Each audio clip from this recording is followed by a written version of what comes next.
Mesdames et messieurs, bonsoir. Très heureuse de vous retrouver pour ce premier numéro de Leitmotiv de l'année 2016. Je vous souhaite que du bonheur dans vos vies, vos projets et une santé de fer tout au long de cette année. Nous démarrons cette nouvelle année de la meilleure des manières puisque nous déroulons le tapis rouge à un homme qui, malgré son humilité, compte près de 30 ans en tant que spécialiste en marketing et management et plus de quelques centaines de cadres africains formés à travers son groupe de conseil en stratégie et en développement personnel. Une brillante carrière qui l'aura conduit aux quatre coins de l'Afrique, à la tête des plus grandes firmes multinationales. Monsieur Gilles Attaï, bonsoir. Bonsoir madame. Merci d'avoir accepté notre invitation. Mais c'est moi qui vous remercie. Et je voudrais juste, derrière vous, présenter moi aussi mes voeux à toutes les téléspectatrices, tous les téléspectateurs qui nous regardent. Bonne et heureuse année, beaucoup de santé, beaucoup de paix, beaucoup de bonheur et aussi beaucoup de réussite dans toutes vos entreprises. Merci. Alors, je disais dans mon introduction, vous commencez votre carrière internationale dans les années 90, carrière qui vous mènera au Kenya, en Afrique du Sud, en RDC et aux Pays-Bas pour le compte de grandes multinationales. Oui. Depuis septembre 2007, vous avez décidé de mettre votre expertise et votre expérience au service des personnes et des institutions en Afrique, dans les domaines de la stratégie, de développement et du leadership, en créant votre compagnie basée à Johannesburg. Oui. Mais je rappelle qu'avant tout, vous êtes un pur produit de l'école ivoirienne, et d'ailleurs vous le revendiquez. Absolument, j'en suis fier. Je suis un produit de l'école africaine, alors spécialement ivoirienne parce que c'est là que je termine mes études. Je suis diplômé de l'école supérieure de commerce d'Abidjan. Mais j'ai un parcours qui m'amène depuis tout petit à Brazzaville, puis après à Dakar et enfin à Abidjan. Voilà. Alors, racontez-nous votre cursus scolaire et le début de votre carrière professionnelle. Alors, ça va être une longue histoire, mais on va essayer de faire modérément. Voilà. Voilà. On va peut-être commencer à partir du baccalauréat. Oui. Voilà, comme ça. Voilà. J'ai eu mon baccalauréat au Collège Notre-Dame d'Afrique à Biétry, pas loin d'ici. D'accord. Quelle série? En série D. D'accord. Et c'est une extrême belle aventure parce que, au-delà des matières que j'ai aimées, j'ai commencé à pratiquer la vraie camaraderie. J'ai connu des gens très gentils avec lesquels j'ai encore aujourd'hui des relations très très proches. Donc j'obtiens mon baccalauréat donc à Notre-Dame d'Afrique et puis je fais le concours d'entrée à l'école supérieure de commerce d'Abidjan qui faisait partie à l'époque de ce qu'on appelait l'INSET. Voilà, donc j'y rentre, j'y fais mes 5 années et puis je sors diplômé de l'ESCA. Voilà, c'est donc là que s'arrête peut-être, on va dire, mon cursus scolaire. Avec ça, une année en France HEC, également quelques mois à Londres au London Business School. Mais voilà, mais je suis vraiment un enfant de l'école ivoirienne. D'accord. Ensuite? Alors ensuite, en 85, je rentre dans une grande multinationale, je m'occupe de distribution et c'est comme ça véritablement que ma carrière professionnelle commence. De retour au pays, vous êtes coopté très rapidement par une grande société ivoirienne. Vous devenez très rapidement chef du service distribution. Comment le jeune que vous étiez a franchi toutes ces étapes? Il vous a fallu faire des sacrifices pour faire vos preuves malgré vos diplômes, j'imagine. Oui, effectivement. Alors, il y a quelque chose d'intéressant qui se passe dans la vie d'un étudiant qui termine sa vie d'étudiant et qui va commencer sa vie professionnelle. Je suis encore jeune à ce moment-là, j'en ai que 22. Donc j'ai 22 ans quand je commence ma carrière. C'est très jeune et un peu fougueux, beaucoup d'arrogance parce qu'on est coopté et puis on a l'impression que tout nous est dû. C'est une erreur que je vois faire encore et je prie vraiment que beaucoup de gens ne fassent pas les mêmes erreurs que j'ai faites à ce moment-là. Mais l'ajustement, il arrive rapidement. Parce que sitôt que vous êtes dans la fonction et que vous avez des responsabilités, vous oubliez rapidement votre vie d'étudiant où il y avait beaucoup d'insouciance. Oui, parce que là, vous êtes à plein pied dans la vie active. Absolument. Et il faut faire face aux réalités. On ne peut plus vous appeler le jeune homme puisque vous commencez à diriger des équipes. On attend de vous des résultats, des performances et aussi une attitude qui va vous permettre non seulement de diriger, mais d'inspirer pour que des résultats arrivent. Voilà. Vous faites 3 ans au sein de cette première société. Ensuite, vous ferez vos armes dans une des plus grandes agences de publicité où vous restez 4 ans. Puis vient votre plus grosse expérience professionnelle. Vous y restez 12 ans. Pendant 12 ans, vous devenez le patron du marketing au sein de cette grande firme internationale. Quand vous arrivez à ce stade de votre parcours professionnel, est-ce pour vous une consécration ou juste une étape de plus?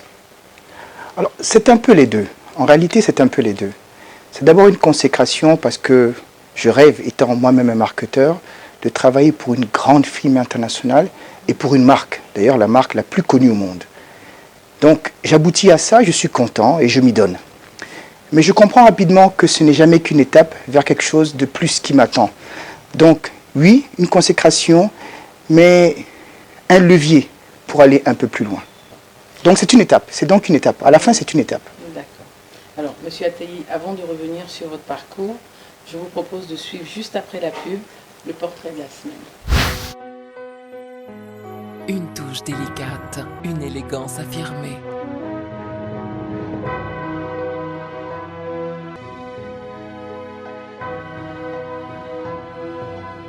Toujours donner le meilleur de soi. Un engagement de fidélité.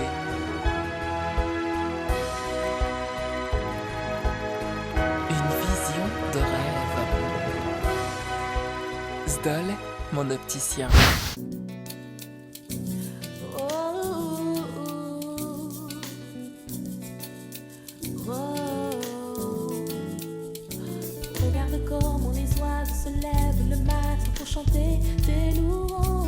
Je m'appelle Madame Ouedraogo Maïmouna. Je suis la fondatrice de l'orphelinat Compassion Esther. Je l'ai commencé depuis 1984.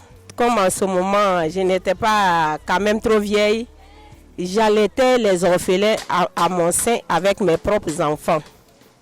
Mais depuis que j'ai arrêté de faire enfant, c'est là que j'ai commencé à donner le biberon aux bébés que je reçois. Je faisais le riz bas-fond. Je tourne le bas-fond, je pique pour pouvoir m'occuper de ces enfants, les mettre à l'école, jusqu'à champ d'igname, champ de maïs, manioc. Et par l'amour de Dieu, cette année même, j'ai eu 3 enfants qui ont admis au bac. Je te loue, Seigneur, de ce que tu m'as créé par ta volonté. Je vis pour te glorifier et tu penses à moi. Chaque jour, de chaque moment, tu es si bon que je veux te louer. Je me suis lancée dans l'humanitaire. Quand je vois les orphelins sans père, sans mère, souffrir dans la faim, souffrir sans un avenir, vraiment ça me fait mal au cœur. Voilà pourquoi je me suis lancée pour être une aide pour ces orphelins. Les femmes qui sont avec moi sont de la plateforme riz de la région de la Nawa. Au sein de cette plateforme, nous organisons la région de la Nawa à pouvoir avoir beaucoup de bas-fonds. Donc présentement, nous tenons 910 bas-fonds pour la plateforme, mais non aménagée. Et cette plateforme, nous arrivons en tout cas à nourrir la région de Soubré et avoir aussi le riz pour nourrir ceux d'Abidjan, ceux de Boaké, là où ils n'ont pas de riz local. Il pleut sur la ville, comme elle fleurit dans mon cœur.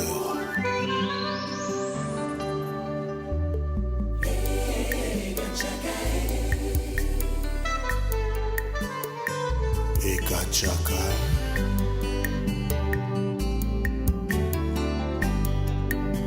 Yamonele kwelinga lelo, oyo ilutinga mutu ya kwelinga. Yamonele kwelinga lelo.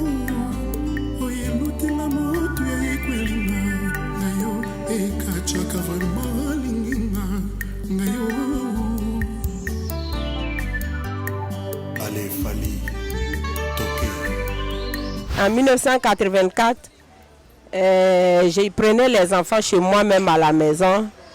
Donc, j'avais en ce moment 17 enfants, 9 garçons et puis 8 filles. Donc, ces enfants étaient chez moi-même à domicile. Plus, en 84, là, j'avais 5 enfants. Donc, ça me faisait 22 enfants à la maison, dans le chambre-salon. Avec mes maigres moyens que Dieu me donnait, en tout cas, on arrivait à s'en sortir difficilement. Mais avec la grâce de Dieu, en tout cas, la santé des enfants était quand même bon. C'est ça qui m'a aidé quand même un peu. En tout cas, les gens m'ont découragé. Parce que les gens me disaient, comment toi tu peux aller faire ribafon, faire ton maïs. Au lieu de vendre pour s'occuper de tes enfants, tu prends cela pour s'occuper des enfants d'autrui, en pensant que Dieu va te récompenser. Donc souvent quand je suis découragée, après moi-même je m'encourage moi-même. Ma plus grande fierté depuis 1984 que j'ai créé cet orphelinat, je suis dans la joie quand je vois les enfants autour de moi en train de manger, en train de se réjouir, ne sachant pas qu'ils n'ont pas quelqu'un, que si ce n'est pas moi, ça fait ma joie de ce que ces enfants vivent et que demain ils seront dans la société, ça fait ma joie. Les difficultés que je raconte présentement, les enfants s'augmentent de jour en jour et les enfants en tout cas c'est l'escolarité. Comment faire pour les suivre jusqu'à ce que ceux-là ils deviennent des enfants de demain? Actuellement j'ai au moins 22 à l'école. Il y a d'autres qu'on a pu toucher quelques-uns des noyaux des parents pour récupérer les enfants, mais ils ne sont pas à mesure de mettre les enfants à l'école. La charge me revient de payer leur scolarité, de les suivre jusqu'à ce qu'ils deviennent quelqu'un. Je me nomme Odraoja, je suis en classe de année professionnelle 3. Cette année, j'ai été 10e. 652 élèves. Je suis fort en éveil au milieu. Demain, je vais être un médecin. En tout cas, mon cœur s'épanouit de joie parce que je peux le dire que c'est pour la première fois que une grande dame quitte Abidjan pour penser aux orphelins et aux démunis de l'intérieur. Tout se passait dans la région d'Abidjan, mais la vision qu'elle a eue est une bonne vision. Et vraiment, nous sommes dans la joie. Nous voulons la dire de prendre courage, de continuer ce travail, car Dieu la bénira en abondance. L'orphelinat Compassion Esther, avec tous ses enfants, nous disons merci à la fondation, nous disons merci à la mémé des enfants qui est Madame Kadra, que le Seigneur la bénisse, que Dieu la donne longue vie et qu'elle soit la tête et non la queue dans toutes ses entreprises. Moi, avec mes enfants, nous lui disons merci.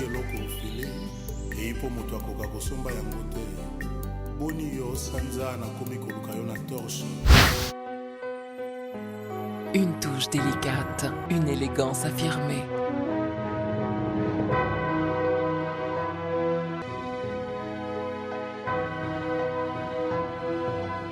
Toujours donner le meilleur de soi. Un engagement de fidélité.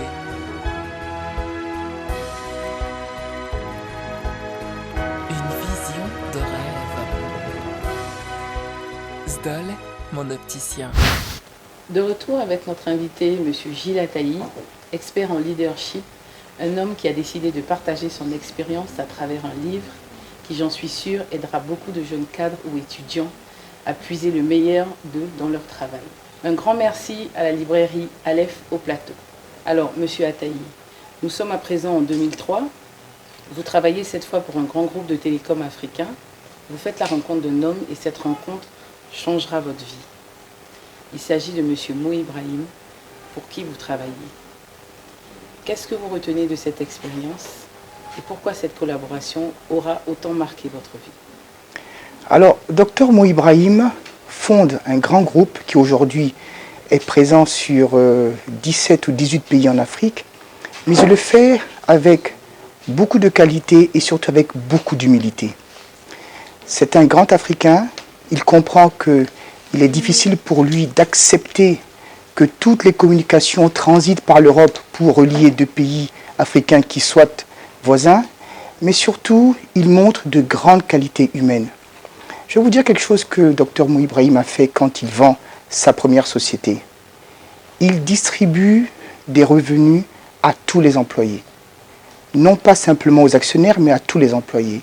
C'est comme si vous, maintenant, vous vendiez votre voiture, après l'avoir eue pendant 5 ou 6 ans, et que vous allez de vous-même donner de l'argent au garagiste, au monsieur qui a votre voiture, à toutes ces personnes qui ont aidé à entretenir votre voiture. Ce geste est extraordinaire et il m'a marqué. Et j'ai eu moi aussi envie de l'imiter. Enfin, je n'y arrive pas vraiment, mais au moins c'est une inspiration pour moi. Tout à fait, exactement. Alors, vous avez dit que ce monsieur a vraiment marqué votre carrière professionnelle. Alors, à quel niveau? Alors, d'abord, l'exigence de qualité globale. Vous savez, on parle souvent, et ça c'est un message qui est important, on parle souvent de standards africains. C'est vraiment insupportable de penser qu'on puisse dire africain et d'accepter des standards qui soient en dessous de ceux qui soient acceptés sur d'autres continents.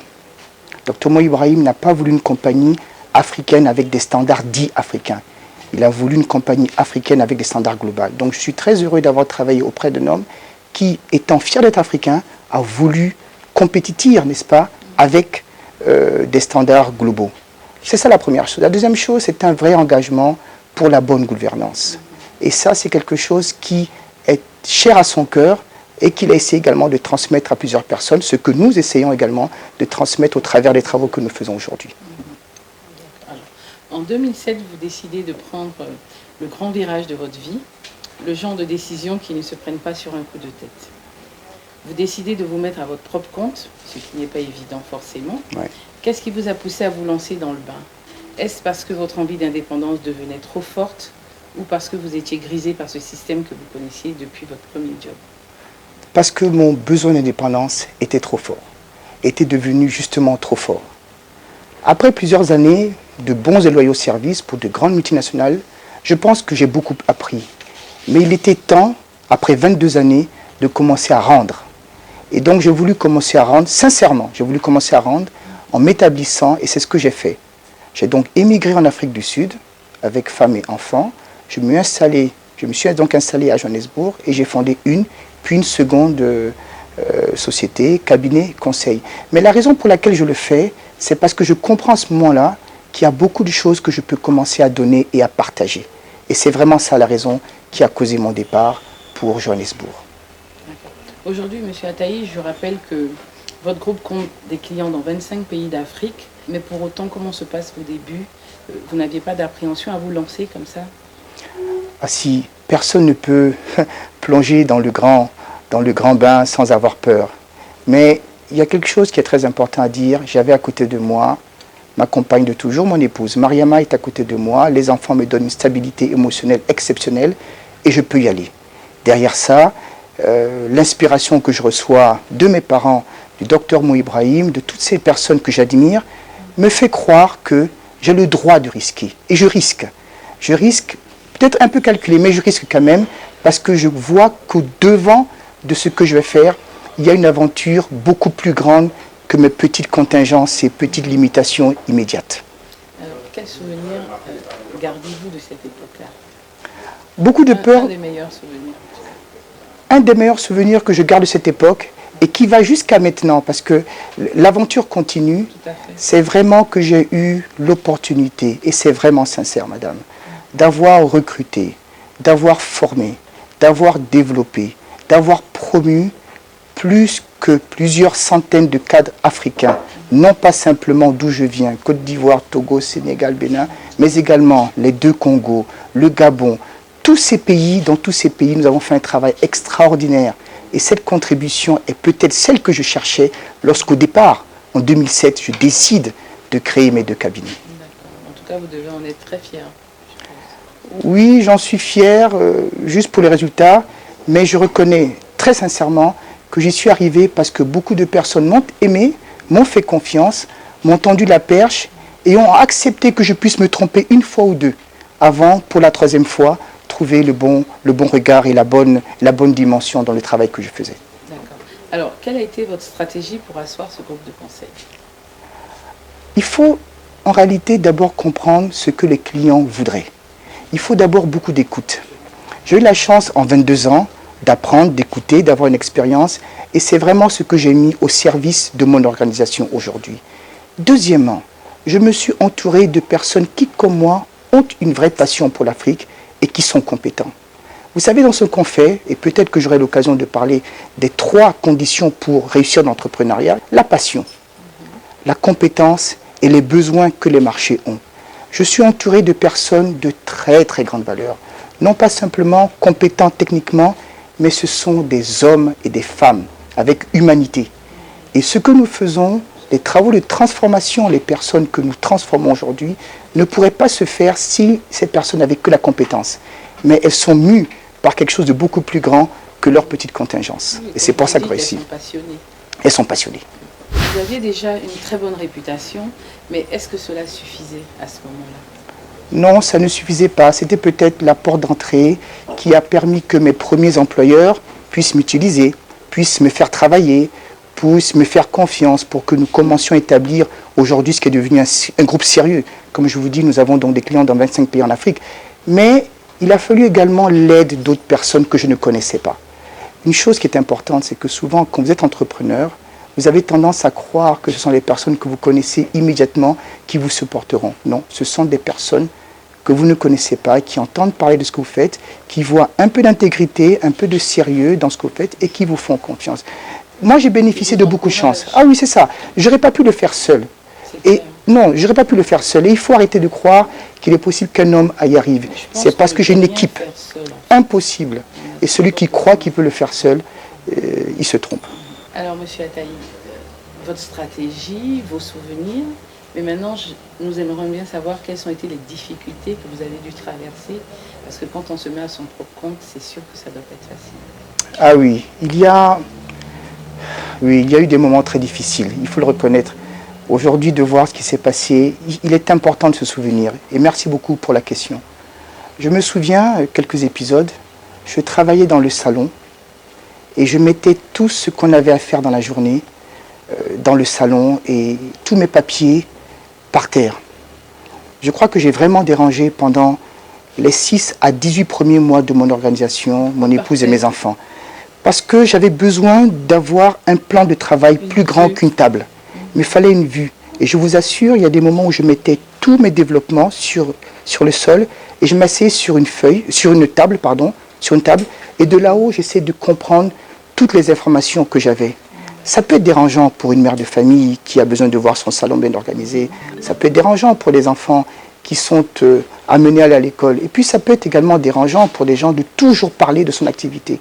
Parce que je ne parlais que de ça. C'était difficile. Et puis, les premiers mois, vous ne faites pas du chiffre. Et oui, quand vous aviez l'habitude d'avoir un salaire confortable et que du jour au lendemain, vous ne facturez pas, vous n'avez pas de ressources, mais qu'il faut que la maison continue à vivre, ça peut être difficile. Mais le conseil, c'est que si vous croyez en quelque chose et que vous y croyez vraiment, il faut juste tenir bon. Vous ne savez jamais quand c'est le moment où la pluie va commencer à tomber. Et je suis heureux aujourd'hui d'avoir tenu grâce à toutes ces personnes qui m'aiment. D'avoir franchi ce pas-là. Absolument. Alors, malheureusement, le temps qui nous est imparti touche à sa fin, Monsieur Ataï, mais nous aurons l'occasion de revenir sur votre parcours au cours du 2e chapitre de Leitmotiv qui vous est consacré.